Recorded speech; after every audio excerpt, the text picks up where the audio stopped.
e be fire, real boy. Toda vez que se inicia um bloco aqui no Gibfire, eu tento fazer aquele disclaimer, tipo falar da onde que saiu a publicação, o que o autor tá pensando na hora, onde eu estava quando comecei a ler a parada e tal. E eu reparei, fui reouvir, né, o primeiro episódio aqui do Hellboy aqui no Gibfire, que é o Panquecas, né?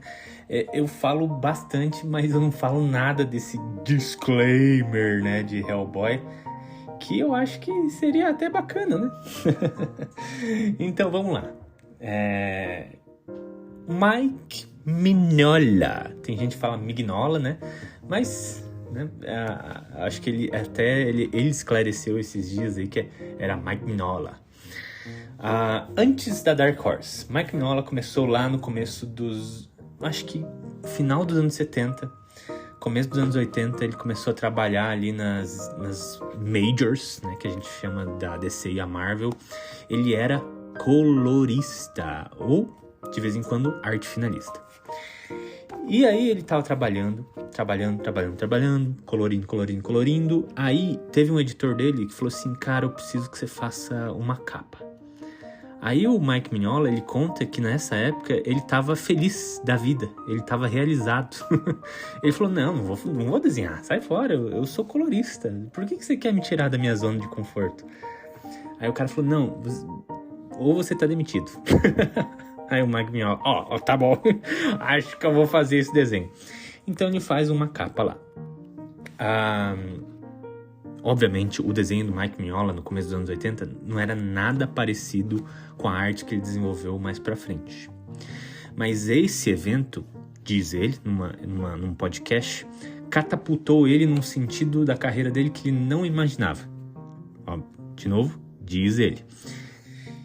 E ele começou a fazer uns desenhos aqui, umas pin-ups aqui.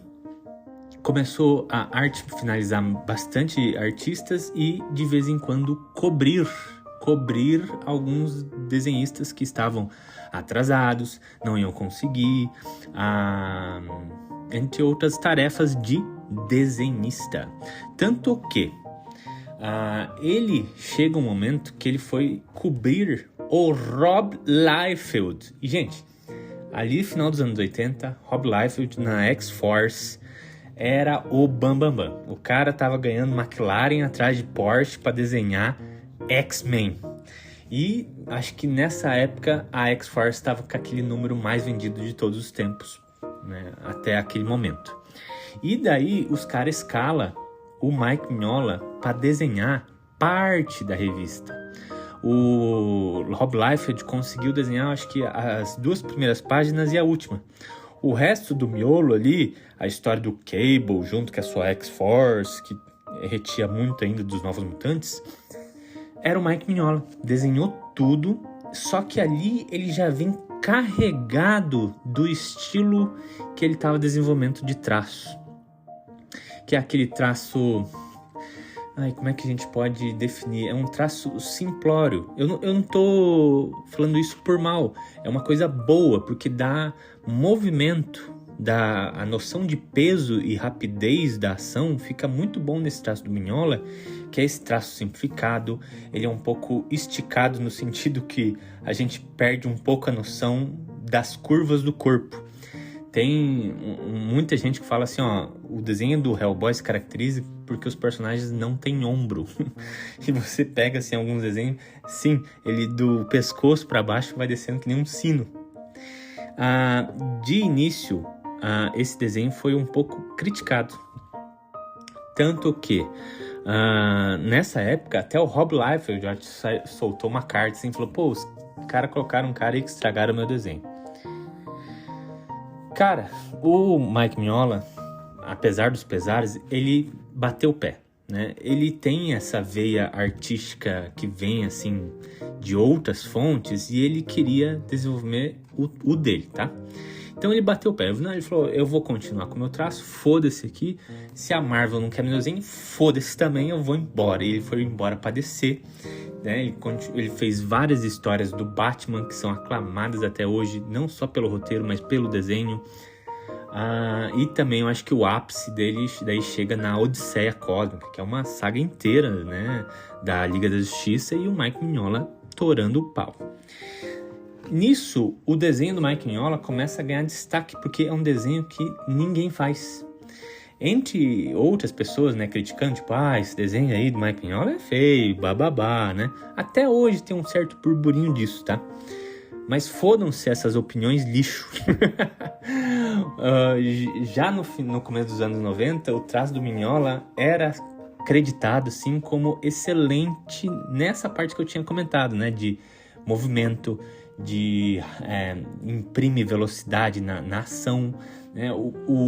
A própria quadrinização do Mignola é dita como excelente, porque você vai perspassando o seu olhos pela página e vai entendendo a história como se fosse você tivesse escrito ela, porque o cara tem uma narrativa muito boa, né? Então, vai tomar no cu Rob Liefeld. Mike Mignola forever. Mas, nisso, como eu disse, era começo dos anos 90. Se você já tá ligado, esse começo dos anos 90 foi uma coisa assim diferentona para artistas de quadrinhos. No começo dos anos 90, o artista era o principal ingrediente de uma história em quadrinhos. Então os artistas estavam ganhando assim destruidoras cachês, dinheiro muito alto. Eles que estavam definindo roteiro, sabe? Roteiro, até tem aquele caso muito famoso, né, que o Chris Claremont saiu da revista do X-Men porque o Jim Lee tava ganhando mais destaque que ele, né, e era o desenhista quanto o argumentista, no caso. Então tava rolando isso, tanto que chegou o ápice dos caras lá, dos desenhistas saírem da Marvel para criar a Image Comics, né, artistas criando uma editora por si só, né.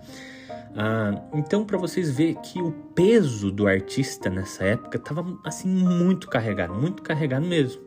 O Mike Mignola também, né, sendo um artista consagrado, um artista que estava com renome, um artista pedido, ele fala, puta, eu acho que eu também devo fazer minhas coisas. É claro, tinha a Image, né, sondando. Mas o Mike Mignola foi um cara que foi para uma vertente um pouco diferente. Como eu falei, tinha as Majors, né, a DC e a Marvel, mas tinha outras editoras se despontando ali, tentando pegar o vácuo, né, dessa supervalorização do artista. Uma dessas editoras era a Dark Horse. A Dark Horse chega pro Mike Mignola e fala assim, Mike Mignola, vem com a gente e o contrato é teu, barato. A gente não vai botar o dedo em nada do que você fazer. Você pode fazer o que você quiser. É tua parada e a gente só distribui. Esse acordo era um acordo que a Image Comics estava meio que popularizando na época. Tanto que eu acho que a Dark Horse nunca mais fez isso para ninguém dentro da Dark Horse, tá? Mas então começou esse período de planejamento, né, do Mike Mignola, falando assim, o que eu vou fazer? Se vocês não conhecem Mike Mignola é um cara aficionado pelo terror, pelo fantasmagórico, pelo espiritual, pelo folclore, pelas lendas. O cara é doidaço, ele ama de paixão essas paradas. E ele fala que ele também tava muito puto que nas Majors os caras chegavam com o roteiro, ele tinha que desenhar e tinha umas coisas que ele nunca mais queria desenhar na vida, tipo cavalo. Ele falou que, cara, quando alguém chegava para eu desenhar cavalo, eu ficava desesperado, porque eu odeio desenhar cavalo. E os desenhistas reclamam mesmo, né? Porque cavalo é cheio de umas anatomia muito particular, né? Então, tipo, ele não tem pelo, então você tem que desenhar um músculo mesmo, né? Não tem como você esconder alguma coisa ou outra. Então, o Mike e carro, ele também odiava carro. Então, e essas características a gente vai vendo, né, na própria história do Hellboy, que ele nunca mais usou um cavalo ou um carro na vida. Mas, enfim. Então, com esse ansejo de fazer uma coisa paranormal, ele começou a tentar a moldar alguma coisa que seria, né, o que engatava o que estava sendo feito na época. Na época, o X-Men número 1 foi a revista mais vendida de todos os tempos, né? Aquela escrita por Chris Claremont e Jim Lee. Não é à toa que quando os caras saem da Marvel, brotou um monte de X-Men para todo lado, né? Acho que tinham 3 ou 4 equipes lá da Image Comics que era igual o X-Men. White Cats, White Storm, bababá, aquela lá do Authority também, né? Então todo mundo tava fazendo o seu X-Men e o Mike Mignola começou os seus primeiros esboços fazendo isso. Se você pega aqui na nossa edição da Omnibus, volume 1 da Mythos Editora, no final tem alguns esboços. E nesses esboços você vê que as primeiras ideias do Mike Mignola era tipo uma equipe ali do paranormal e do ocultismo. Então, e o Hellboy, ele tava ali no meio, mas como sendo aquele cara que seria o músculo, né? O forte da equipe. E obviamente, né, esses planos foram mudando muito drasticamente ao longo do que ele foi armando, do que ele foi planejando, né? Mas a ideia central já estava ali, né? O Abe Sapiens estava ali, a Kate estava ali já também, a Liz estava ali, principalmente um proto, o Lagosta Johnson também estava ali. Então é assim que começou toda a ideia do Hellboy, uma equipe do paranormal. E o Hellboy em si, ele também já vem de um esboço super clássico do Mignola, porque ele chegava nas convenções, os caras assim falaram: olha, eu não quero que você desenhe um X-Men pra mim, nem a Liga da Justiça, eu quero que você desenhe uma coisa de você. Então o Hellboy nasce da imaginação do Mike Mignola, que era esse demônio meio truncadinho, assim, pequenininho, quase como um anão, com as patinhas de vaca e tal, e chifrudo, e tinha umas asas assim. E daí ele colocava assim, assinava: esse é o Hellboy, né? Porque era uma criança demônio. Então é daí que nasce o Hellboy, não é? E é incrível isso, né? Porque o cara já gostava de desenhar um troço desse, e daí a imaginação dele se torna física na obra principal do cara, né? O que é incrível, incrível, incrível mesmo. E antes mesmo de sair as primeiras histórias do Hellboy, eles fizeram alguns materiais promocionais, que é essas histórias que a gente vai cobrir neste podcast de hoje, que é o Hellboy, o maior detetive sobrenatural do mundo. Esse material promocional ele era publicado dentro da Dark Horse Presents e também era distribuído em alguns eventos nos Estados Unidos naquele ano de 93, né? E são 2 histórias. A primeira é uma que o Hellboy invade um castelo, então tem lá o Dr. Von Klumt, né, que é essa cabeça decepada com uma suástica na testa e num jarro, né, e ele fica flutuando. E ele fica comandando esse gorila gigante, né, fazer os seus experimentos malignos. E quando o Hellboy invade esse castelo, tem lá uma donzela toda sensual, deitada, com poucas roupas. Ele falou: não, me salve, né? Primeiro, né, o Hellboy é claramente assim, uma inspiração naquelas histórias da cultura da época pulp, né? Do Tarzan, do Fantasma, né? E do Sombra, e tudo isso era isso, né? Me salve a donzela, e ele entra para salvar de um nazista ou qualquer coisa parecida, né? E nesse caso é contra esse Von Klumt, que é uma cabeça num jarro flutuante. Então o Hellboy bate lá com o gorila, ele vai xingando o gorila e de repente o gorila fala, puta, a cobaia tá viva. Daí o Hellboy olha assim, ele olha pro jarro, ele olha pro gorila e fala, putz, você fala? Muito engraçado. Tipo, caraca, ele fala, daí ele pega o jarro e joga na boca do gorila e daí tudo começa a explodir, a inflamar. O Hellboy pega a garotinha e pula pela janela, né? E salva o dia.